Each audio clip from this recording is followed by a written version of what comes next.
우리는 지금 야고보서를 배경으로 매주일 한 장씩 은혜를 나누고 있습니다. 오늘은 야고보서 4장을 배경으로 함께 은혜를 나눌 것인데, 이 야고보서 4장은 정력의 매인자에 대한 교훈을 하고 있는 것을 볼 수가 있습니다. 우리는 야고보서 1장에서 두 마음을 버려야 함을 배웠습니다. 그 두 마음은 어떤 것이었습니까?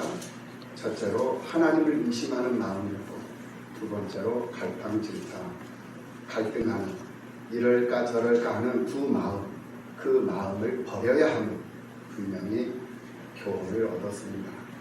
그리고 2장 말씀을 통해서 두 가지의 병든 믿음을 버려야 함을 우리가 배웠습니다. 그 두 가지 병든 믿음이 무엇이었습니까? 하나는 행동하지 않는 믿음, 죽은 믿음이었습니다.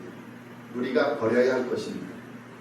그리고 또 하나의 믿음은 헛된 믿음이었습니다. 그래서 우리는 두 가지 믿음, 죽은 믿음, 헛된 믿음, 이 믿음들은 병든 믿음이기 때문에 반드시 우리가 버려야 할 믿음이다 라는 그런 교훈을 얻었습니다. 그리고 이제 3장으로 넘어와서 믿음을 받은 자들에 대한 교훈을 얻었습니다. 믿음을 받은 자들이 믿음으로 세상을 살아가는데 어떻게 세상을 살아가야 할 것인가를 이 3장 말씀을 통해서 우리가 교훈을 얻을 수가 있었는데, 첫 번째 교훈이 바로 차별하지 말라는 거예요. 높고 낮음을 차별하지 말고, 그리고 부요하고 가난함에 대해서 차별하지 말라. 배우고 못 배우고 능력 있고 없고 이렇게 차별하여 평가하지 말아라. 예수 안에서는 모두가 다 하나됨을 분명히 우리에게 가르쳐 주셨던 것을 볼 수가 있습니다. 그리고 선생이 되지 말아야 한다라는 사실을 교훈해 주었습니다. 그리고 말에 실수가 많기 때문에 될 수 있는 한 말을 줄이고 될 수 있는 한 말조심을 하고 신앙생활을 해야 함을 우리에게 교훈했던 것을 배웠습니다. 우리는 믿음을 받은 사람들이 하나님의 은혜로 귀한 선물로, 은혜의 선물로 우리가 하나님 앞에 거저 받은 것이 바로 믿음이다. 그렇기 때문에 거저 받은 믿음을 가지고 세상을 살아가는 우리는 분명히 차별 대우해서도 안 되고, 그리고 또 분명히 우리가 생각해야 될 것이 바로 선생이 되려고 해서도 안 되고, 또 우리가 말에 실수가 많기 때문에 말을 함부로 해서도 안 된다라는 그런 교훈을 우리가 받을 수가 있었습니다. 이제 오늘 야고보서 4장으로 들어오면서 정욕에 대한 말씀을 말하면서 정욕의 매인자에 대한 교훈을 해주고 있는 것을 볼 수가 있어요.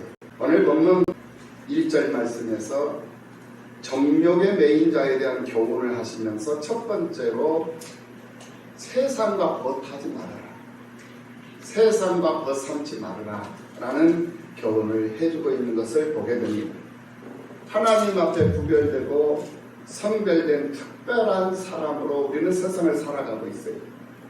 그런 특별한 사람들로 성별된 사람들이 또다시 옛사람의 모습을 가지고 세상 사람들처럼 세상과 벗삼는 삶을 산다면 그것은 결코 하나님 앞에 옳지 못한 모습이요, 하나님 앞에 기쁨이 되지 못하는 것이기 때문에 하나님과 원수가 되어버리는 거예요.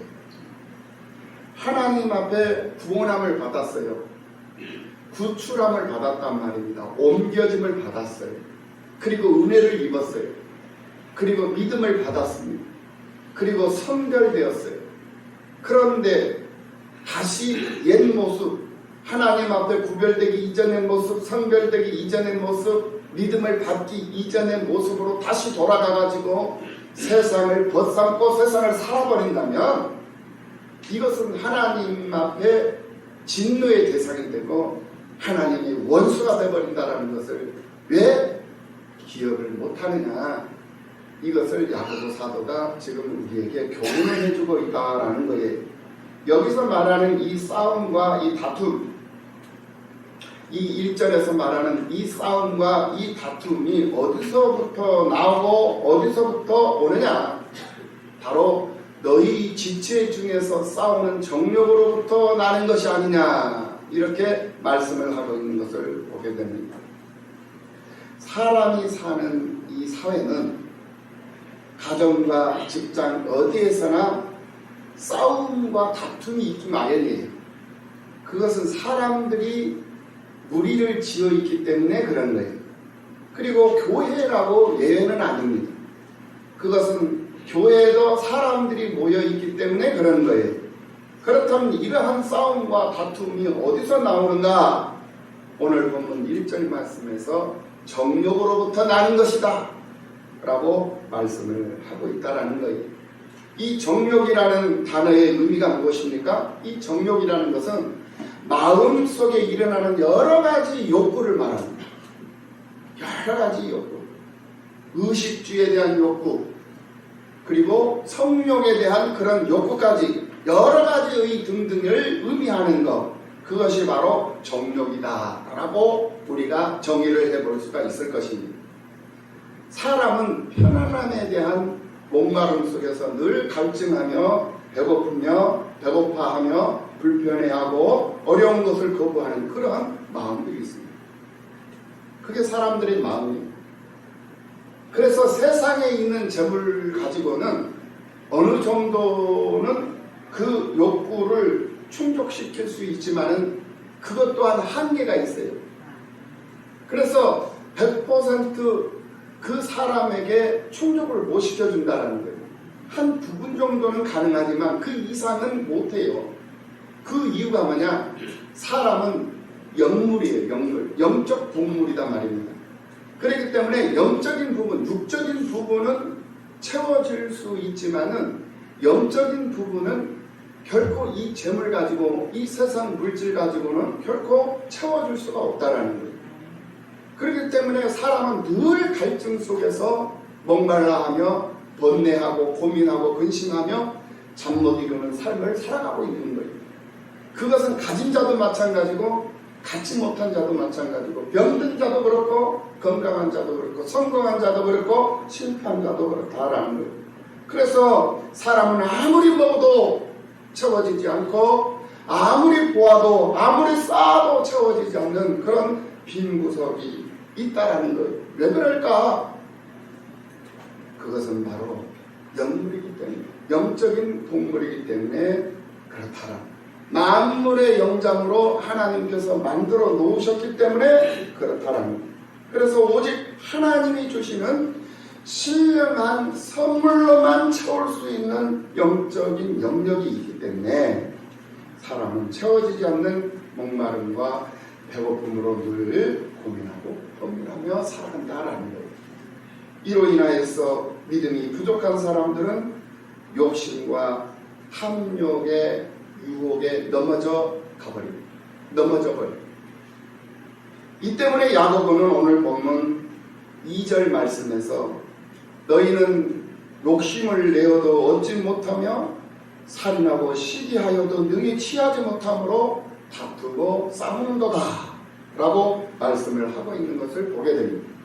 앞서 야고보 사도는 야고보서 1장 14절 이하 16절 말씀에서 오직 각 사람이 시험을 받는 것은 자기 욕심에 끌려 미혹되기 때문에 시험을 받는 것이다, 이렇게 말씀을 하고 있는 것을 우리는 확인해 볼 수가 있었습니다.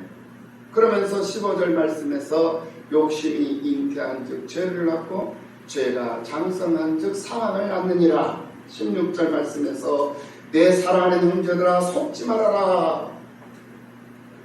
욕심에 속지 말고 탐심에 속지 말고 정욕에 속지 말라.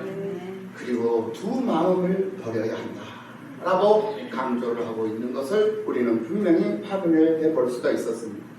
욕심이라는 것은요, 분수에 넘치게 무엇을 탐내고 그것을 누리려고 하는 것이 바로 욕심이라는 거예요. 그리고 탐심이라는 것은 바로 남의 것을 탐내는 거예요. 남의 것을 탐내고 탐하는 그런 마음이 바로 탐심입니다. 정욕이라는 것은 방금 말씀을 드렸듯이 마음속에서 일어나는 여러 가지의 욕구들, 이런 것들이 바로 정욕이라는 거예요. 이런 것들을 욕심이나 탐심이나 정욕과 같은 이런 것들은 무엇인가가 충족되지 않기 때문에, 무엇인가가 부족하다 느껴지기 때문에 일어나는 현상이다라는 거예요. 그래서 이 부족함이라는 것은 실제 부족함으로부터 오는 현상일 수도 있습니다만은 대부분은 남과 비교함으로부터 생기는 상대적인 그런 박탈감에서 기인하기도 한다라는 것을 우리는 알 수가 있어요. 그렇다면은 어떻게 욕심과 탐심으로부터, 정욕으로부터 우리가 자유할 수 있는가? 야고보 사도는 우리가 얻지 못하는 것은 무엇하기 때문에 얻지 못한다라고 말했죠? 구하지 않기 때문이다.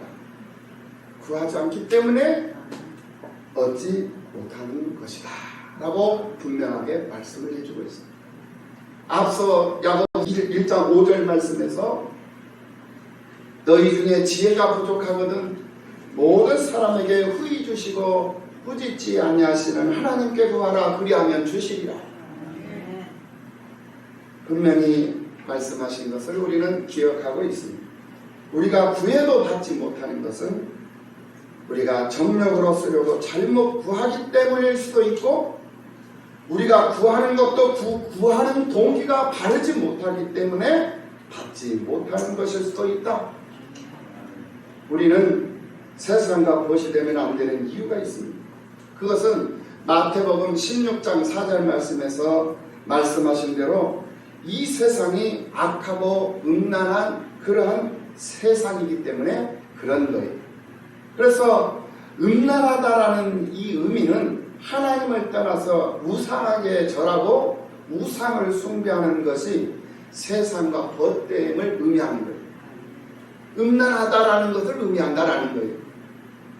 그러니까 인간적 관계만을 얘기를 하는 것이 아니라 하나님 앞에 믿음을 받은 사람이 하나님을 바라보지 아니하고 옛 세상, 하나님을 알기 전에, 하나님 앞에 믿음을 갖기 이전에 그 세상의 모습을 그리워하고 그 세상을 다시 동경을 하면서 세상을 산다면 그것이 바로 음란한 자가 되어버린다라는 거예요.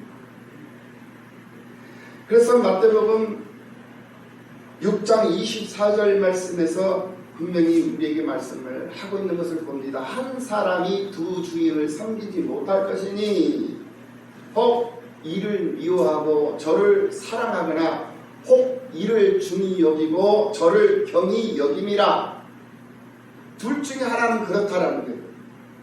둘 중에 하나 중히 여기면 그 하나는 경히 여길 수밖에 없고, 둘 중에 하나 사랑하면 하나는 미워할 수밖에 없기 때문에 그렇다라는 거예요. 그러면서 너희가 하나님과 재물을 그렇기 때문에 겸하여 섬길 수 없다 라고 마태복음 6장 23절 말씀에서 분명히 우리에게 가르쳐주고 있는 것을 볼 수가 있어요. 이것은 하나님과 우상을 함께 섬기는 것은 불가능하다라고 결론을 내려준 말씀이, 그래서 하나님을 버리고 우상을 숭배하는 것은 하나님과 원수가 되는 것이다 라는 이 말씀입니다. 하나님은 이것을 시기하고 질투하여 미워하신다 분명히 말씀하셨어요. 그래서 하나님이 시기하는 것은 사람이 시기하는 것과는 엄연히 다른 차원이다라는 것을 우리는 분명히 알아야 합니다. 사람이 세상과 벗하여 우상을 숭배한다는 것은 멸망으로 가는 길이거든요. 진노와 심판으로 가는 길이기 때문에, 그렇기 때문에 이러한 것들을 막기 위한 하나의 방법으로서의 이 시기와 질투는 하나님의 질투가 됩니다. 스가랴서 8장 2절 말씀에서 스가랴 선지자가 말씀하십니다. 만군의 여호와가 이같이 말하노라. 내가 시온을 위하여 크게 질투하며 그를 위하여 크게 분노함으로 질투하노라. 이 질투의 결과 범죄한 이스라엘의 죄에 대한 하나님의 진노가 분명히 나타났던 것을 우리는 목격할 수가 있었습니다. 그러므로 우리는 믿음을 받은 사람으로서 정욕에 매여 세상을 살아서는 안 된다. 정욕에 매여서 세상을 살아서는 안 된다. 그렇기 때문에 우리는 세상과 버타여서는 안 돼. 세상과 버타는 삶을 사는 것이 아니라 하나님과 버타고 주님과 함께하는 그러한 삶을 살아가야 됩니다. 그것이 바로 믿음을 받은 성도들의 삶의 모습이다. 아멘. 그렇기 때문에 정욕에 매이지 말아라 라고 오늘 본문 4장 말씀에서 우리에게 분명히 말씀을 해주고 있는 것을 볼 수가 있습니다. 그리고 두 번째로 이 야고보 사도는 정욕에 매인 자들에 대한 교훈을 하시면서 마귀를 대적하라 라고 말씀을 하고 있는 것을 볼 수가 있습니다. 야고보서 4장 오늘 본문 4장 6절 이하 10절 말씀의 내용들입니다. 마귀를 대적하라. 그리하면 마귀가 너희를 피하리라. 대적을 하면 마귀가 피해요. 그런데 마귀를 대적하지 않잖아요. 그러면 항상 마귀는 우리를 우습게 알아가지고 우리를 조롱하면서 우리를 희롱하면서 우리 곁에서 항상 머물러 있어요. 왜? 대적하지 않기 때문에 그렇다. 그러므로 우리는 마귀를 쫓아낼 수 있는 그런 능력을 가지고 있어야 돼요. 그 능력이 어디에서부터 오느냐? 바로 말씀의 능력에서부터 오는 것이고 바로 기도의 능력에서부터 오는 거예요. 그래서 말씀과 기도로 능력을 가지고 있을 때 마귀는 우리를 보고 벌벌벌벌 떠는 거예요. 우리가 야고보서 2장 말씀에서 귀신들도 하나님을 믿고 떤다고 그랬잖아요.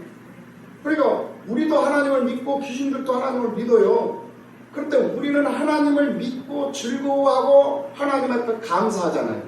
왜? 우리의 기쁨을, 우리의 믿음을 하나님이 흠양하시기 때문에 가능한 거예요.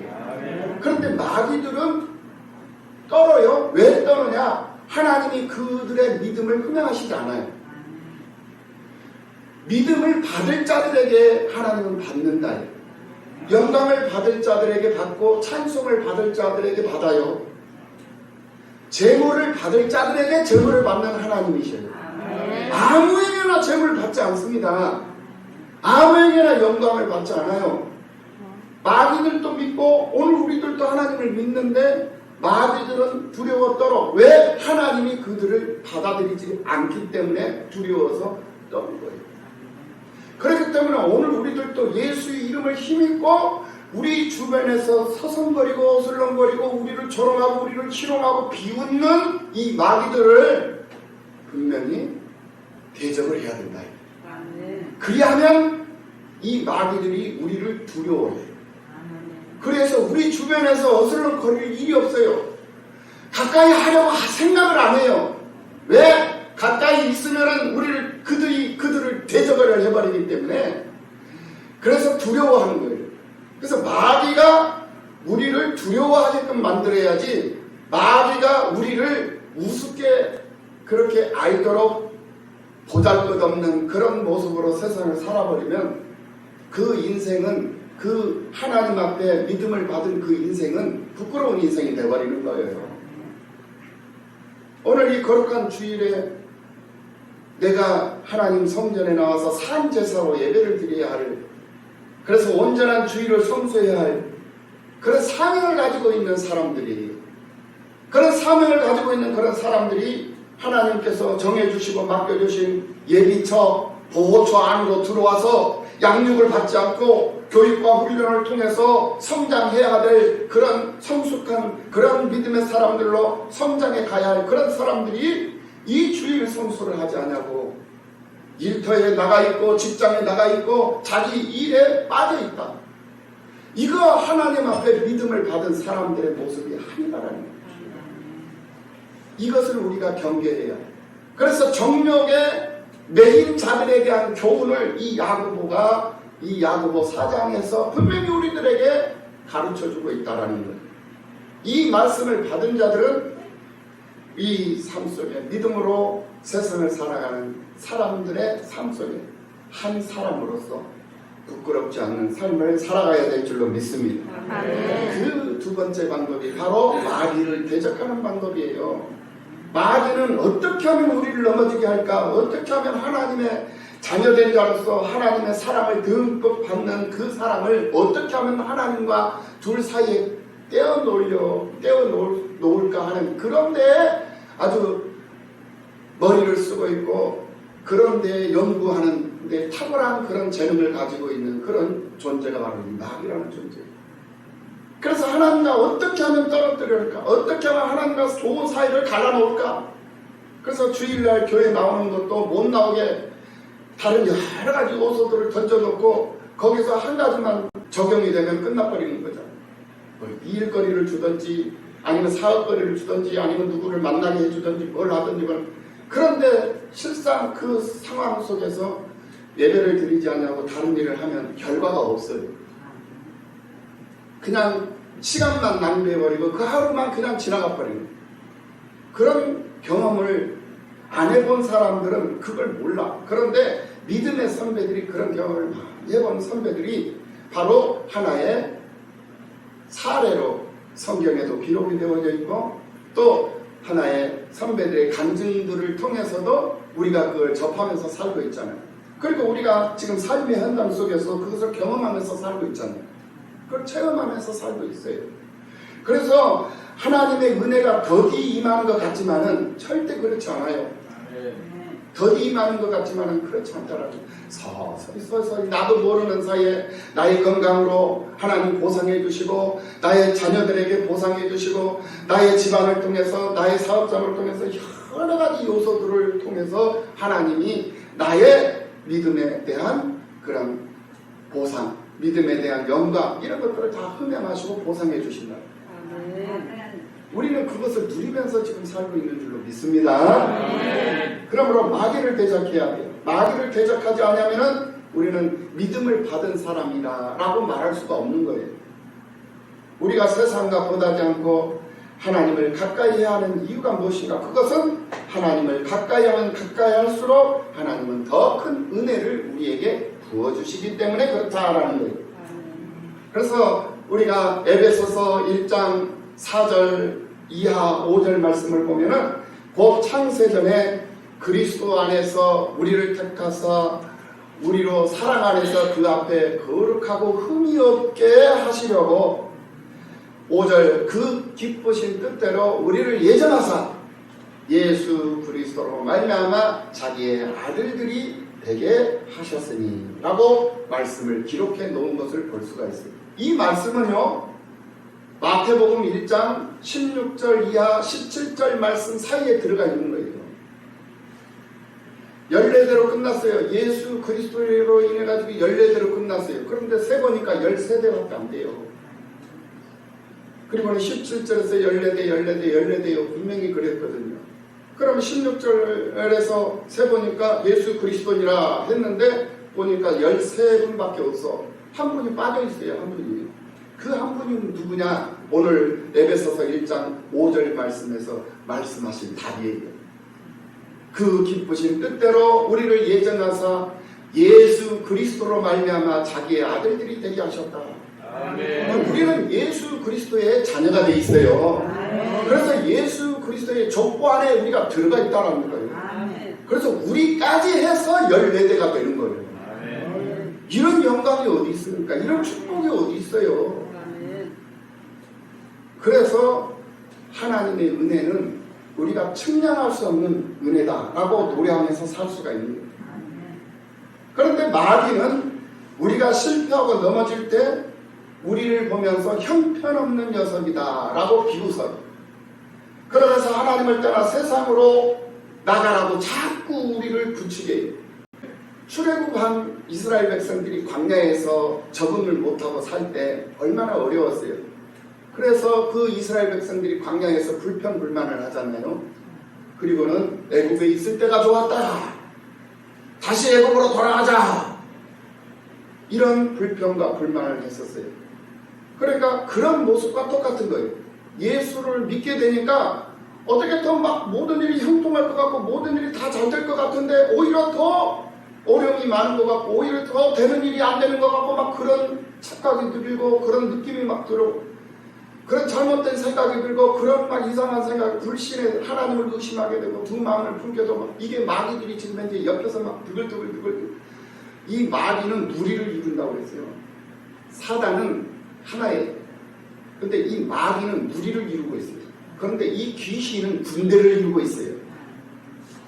얼마나 무서운 존재들입니다. 그런데 이 마귀들이 우리 주변에서 무리를 지어가지고 나 하나를 공격을 하면 나는 제한적 존재고 그들은 초월적 존재입니다.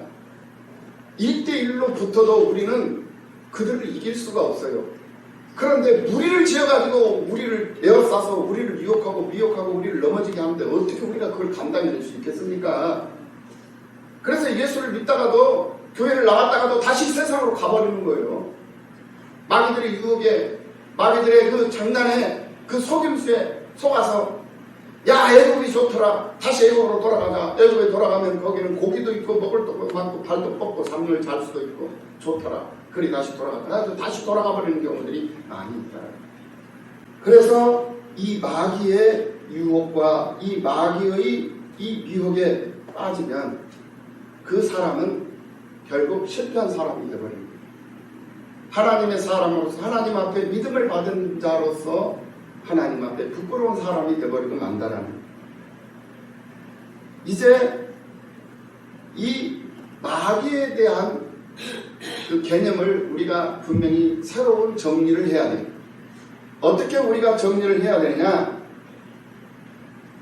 이 마귀는 예수님께서 부활하심으로써 더 이상 무서운 존재, 두려운 존재가 아니라고 그랬어요. 그리고 이 마귀는 무섭고 두려운 존재가 아니라 예수님이 부활하신 그 순간부터 이제는 이 마귀는 더러운 존재가 되거든요. 그래서 상대가 더럽고 유치해. 아담의 지 안이 꺾고 메스껍고 치사하고 유치하고 그런 존재, 그런 존재가 바로 이 마귀라는 존재, 아담의 지. 그렇기 때문에 이 존재들은 두려운 존재가 아니기 때문에 이들은 멀리하고 이들을 대적해서 청소를 해야 돼요. 주변 정리를 해야 된단 말이에요. 그런 존재가 되고 있습니다. 창세기에서 하나님께서 아담과 하와를 만드시고 그들에게 에덴 동산에 있는 모든 것을 다스리고 먹으라고 명령을 해주셨어요. 그러면서 단 한 가지, 동산 중앙에 있는 선악과만큼은 먹지 말아라. 그러니까 각종 실과에 남아있는 과실 다 먹어라. 누려라. 그러나 동산 중앙에 있는 그 과실, 선악과라는 과실만큼은 먹지 말아라. 이것을 가리켜서 우리는 에덴의 율법이라고 해요. 에덴의 율법. 에덴 동산에다가 율법을 놓으셨어요, 하나님. 네. 생명나무 과실도 먹고 각종 실과도 먹고. 생명나무 과실은 뭡니까? 영적인 문제예요. 하나님의 말씀을 먹으라는 거예요. 각종 과실, 각종 실과 먹어. 이거는 뭐예요? 육적인 문제예요. 그래서 육적인 문제도 건강해야 되고 영적인 문제도 건강해야 되는 그런 모습으로 우리가 에덴 동산에서 살았던 거예요. 그러나 선악과 선과 악을 구별하고 분별하고 판단하는 그 자리에는 앉지 말으라는 거예요. 그 자리는 누구의 자리니까? 하나님의 자리니까 앉지 말아라. 네. 그것이 바로 율법이에요. 그래서 에덴에다가 법을 놓으신 거예요, 하나님. 그런데 성경을 보니까 율법은 정죄의 기능이야. 정죄의 기능. 율법이 왜 있느냐? 율법은 죽이는 일이야. 죽이는 역할을 해. 죽이려고 있는 거예요, 율법이. 결국 에덴에다가 하나님께서 율법을 놓으셨다는 것은 아담과 하와를 죽이시기로 이미 하나님이 작정을 하신 것이다, 이 말이에요. 그들이 자유행위로 인해 가지고 먹고 안 먹고, 먹을 수도 있고 안 먹을 수도 있고, 그래서 안 먹었으면 영원히 에덴 동산에 살 수 있었을 텐데 먹어버리기 때문에 에덴 동산에서 쫓겨났다 죽었다 이렇게 생각하는 경우들이 많이 있는데 그것은 당신들의 생각일 뿐이에요. 하나님의 생각은 그것이 아니었다는 것을 우리가 발견해 볼 수가 있어요. 그래서 율법대로 율법을 놓으셨다는 것은 아담과 하와를 죽이시겠다는 하나님의 작전 섭리를 우리에게 보여주셨던 거예요. 그 작정대로 그 계획대로 예정하신 대로 하나님은 이 아담과 하와에게 뱀을, 마귀를 보내셔서 유혹을 하게 하시고 먹게 하시죠. 이것 또한 하나님의 섭리예요. 하나님은 때리시기도 하시고 싸매주시기도 하시고, 하나님은 우리를 수월에다가 던져내시기도 하시고, 그 던져진 그 수월 속에서 우리를 건지시기도 하시는 이가 우리 하나님이신 줄로 믿습니다. 아멘. 우리 하나님은 모든 것을 다 통섭하시는 이가 우리 하나님이시다라는 거예요. 그런데 아담과 하와는 먹지 말아야 할 선악과를 뱀의 꼬임에 빠져서 먹어버려요. 율법을 어겼다 이 말입니다. 그 순간 마귀는 세 가지 권세, 흑암의 권세, 공중 권세, 사망 권세, 이 세 가지 권세를 하나님께로부터 받아가지고 사람을 죽이고 망하게 하는 일에 혈안이 되어져서 피조 역사 속에서 늘 사람들과 함께 하게 되었던 거예요. 이것이 바로 마귀의 유래예요. 그러나 이제 세상을 살아가신 예수님께서 세상 모든 죄를 다 짊어지시고 십자가 고난을 당하시고 십자가에 죽으심으로 성경에서 약속하신 대로 3일 만에 부활하셔서 이 세 가지 권세를 다 깨뜨려 버리시고 다 이겨버리신 거예요. 그래서 예수님께서 부활하신 순간 마귀에게 있던 사망 권세, 이 사망 권세가 자동적으로 소멸이 되어버린 거예요. 마귀에게 주어졌던 이 사망 권세를 예수님이 다시 회복을 해가지고 다시 찾아오게 된 그 사건이 바로 이 부활 사건이다. 아멘. 믿는 자에게 복이 될 줄로 믿습니다. 아멘. 그렇기 때문에 이제는 더 이상 마귀는 무서운 존재가 아니라 더러운 존재, 그냥 더럽고 상대하기 더러운 그런 존재. 그렇기 때문에 우리가 피해야 되는 것이고, 그렇기 때문에 우리가 멀리해야 하는 것이고.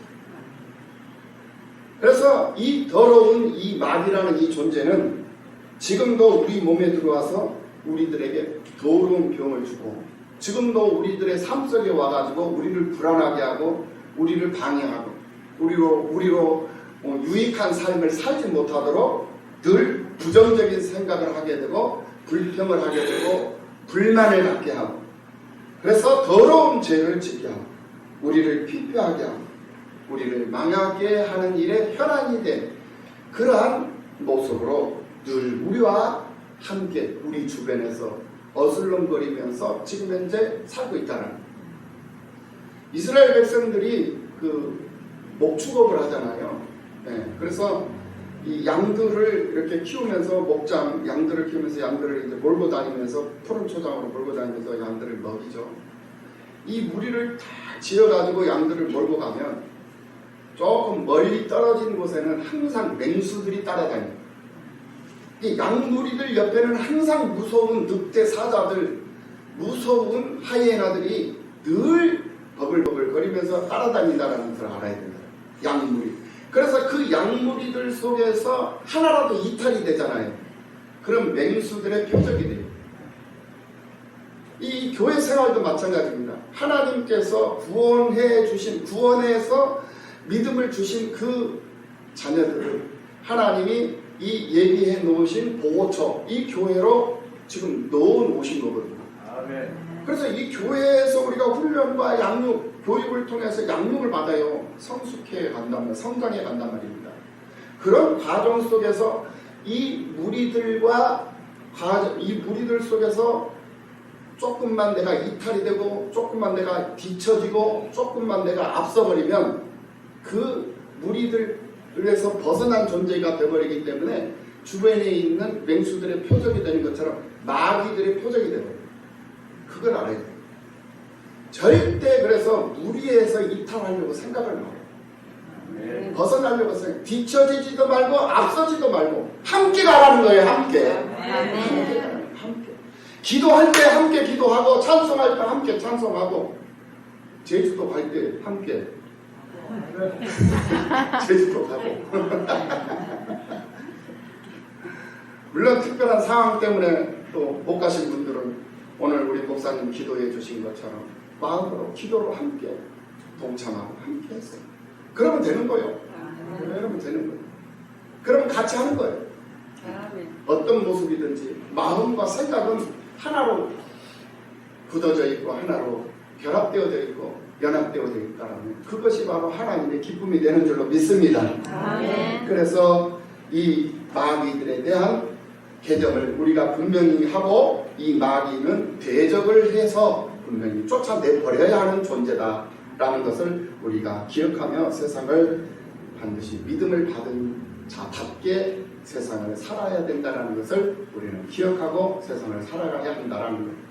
그리고는 우리는 늘 하나님을 가까이 하고 세상을 살아야 하는데 우리가 어떻게 해야 하나님을 가까이 할 수 있는가? 하나님은 거룩하신 분이고 그래서 거룩하신 하나님 앞에서 어떻게 해야만이 우리가 당당하게 설 수 있는가?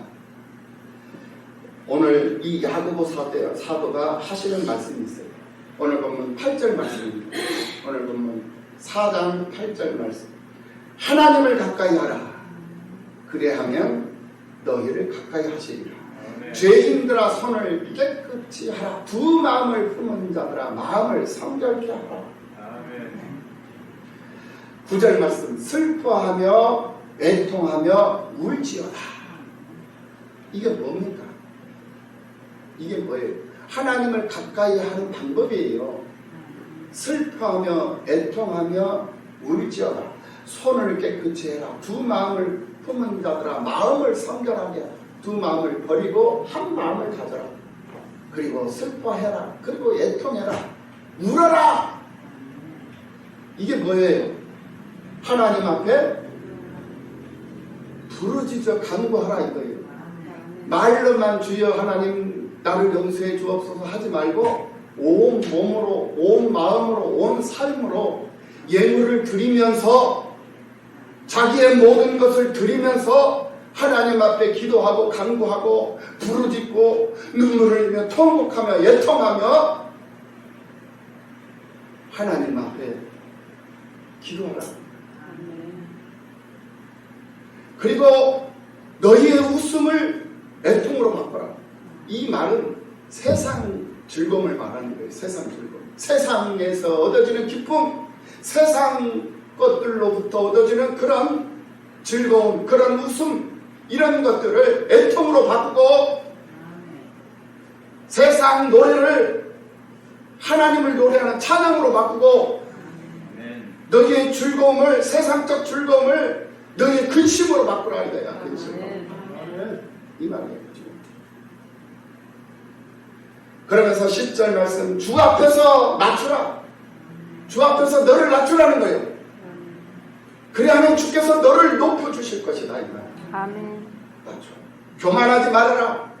건강하다고 교만하지 말고, 재능이 많다고 교만하지 말고, 돈 많다고 교만하지 말고, 하나님 앞에서 낮은 자를 낮추고 드릴 거 드리고 또 헌신할 거 헌신하고 쓰임받는 하나님 앞에 쓰임받고 있다라는 그 사실을 즐거워하고 기뻐하면서 세상을 살아라 이거예요. 아멘. 우리가 앞장 야고보서 3장 14절 이하 16절에서 야고보는 14절 말씀에서 뭐라고 하느냐, 3장 14절 그러나 너희 마음속에 독한 시기와 다툼이 있으면 자랑하지 말라. 진리를 거슬려 거짓말하지 말라. 15절 이러한 지혜는 이로부터 내려온 것이 아니요 땅 위의 것이요 정욕의 것이요 귀신의 것이니. 16절 시기와 다툼이 있는 곳에는 혼란과 악한 일이 있음이라. 시기와 다툼이 있는 곳에는 혼란이 있고 악한 일들이 있다 이거예요. 우리 인간들의 욕구와 욕망은 끊임이 없습니다. 여기서 말하는 끝이 없다라는 것은 그것을 자랑하지도 말고 그것을 아예 없다고 거짓말도 하지 말고, 우리가 손을 깨끗이 해야 된다고 그랬는데 그 손을 깨끗이 한다라는 것은 무엇으로 손을 깨끗이 하고 무엇으로 성결케 하는가? 우리 사람에게는 스스로 성결케 할 수 있는 능력이라든지 정결케 할 수 있는 그런 능력과 그런 비밀이 없어요.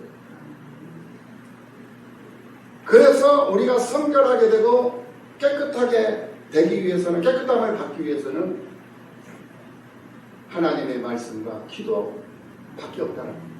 그래서 하나님 전에 와서 하나님 앞에서 통회하고 상한 심령으로 어찌할 수 없는 죄를 자백하고 그 죄를 인정하면서 하나님 앞에 나 자신을 다 내려놓는 것. 이것이 바로 믿음을 받은 사람들의 삶이요, 정욕에 매인 사람들이 해야 할 일들이다라는 거예요. 예수님께서 산상수훈을 통해서 우리에게 분명히 말씀하셨죠. 마태복음 5장 4절의 말씀입니다. 애통하는 자는 복이 있나니 그들이 위로를 받을 것입니다. 온유한 자는 복이 있나니 그들이 땅을 기업으로 받을 것입니다. 우리 안에 도사리고 있는 죄악과 불의에 대하여 하나님 앞에 인정하고 자복하고 애통하고 슬퍼할 때 하나님은 하늘로부터 큰 위로를 우리에게 부어주신다라는 거예요. 우리의 처한 형편이나 질병이나 전염병 때문에 우리가 슬퍼하고 애통하는 것이 아니다. 하나님을 사모함으로 우리 마음 속에 있는 시기와 다툼을 낳는 죄악으로 인하여서 우리가 슬퍼하고 탄식해야 한다. 탄식해야 한다. 라는 애통해야 한다라는 것을 이 야고보 사도가 오늘 우리들에게 교훈을 해주고 있다라는 것. 그리할 때 우리는 하나님과 원수 관계를 청산하고 하나님과 화목하게 되고 화평하게 됩니다. 그러니까 하나님과 소통하면 우리가 형통하다고 했어요. 그런데 하나님과 소통하지 못하고 불통하면 우리는 고통 속에 빠져버립니다. 하나님과 화평하고 하나님과 좋은 관계를 유지할 때 우리의 삶은 부유할 수밖에 없어요. 우리의 삶은 넉넉해질 수밖에 없는 거예요. 그래서 오늘 우리에게 요구하는 것이 바로 마귀를 대적하는. 세 번째로 오늘 본문 4장 11절 이하 12절 말씀에서 뭐라고 말씀하시나요? 서로 비방하지 말아라. 비방하지 마라. 읽어보겠습니다. 형제들아, 서로 비방하지 마라. 형제를 비방하는 자나 형제를 판단하는 자는 곧 율법을 비방하고 율법을 판단하는 것이라. 그러니까 서로 비방을 하면 하나님의 말씀을 비방하는 거예요. 하나님의 말씀을 비방하는 것이고 하나님의 말씀을 자기가 판단하는 것이 되어버리는 거예요. 어찌 우리가 하나님의 말씀을 비방할 수 있으며 어찌 우리가 하나님의 말씀을 판단할 수 있겠습니까? 내가 만일 율법을 판단하면 율법의 준행자가 아니요 재판관이로다. 하나님 자리에 앉아버린 거예요. 그가 곧 예수가 되어버린 거예요. 아담과 하와가 왜 에덴 동산에서 쫓겨났습니까? 눈을 떠버린 거예요. 선이 무엇인지 악이 무엇인지를 알아버린 거예요. 그러니까 쫓겨나버린 거예요.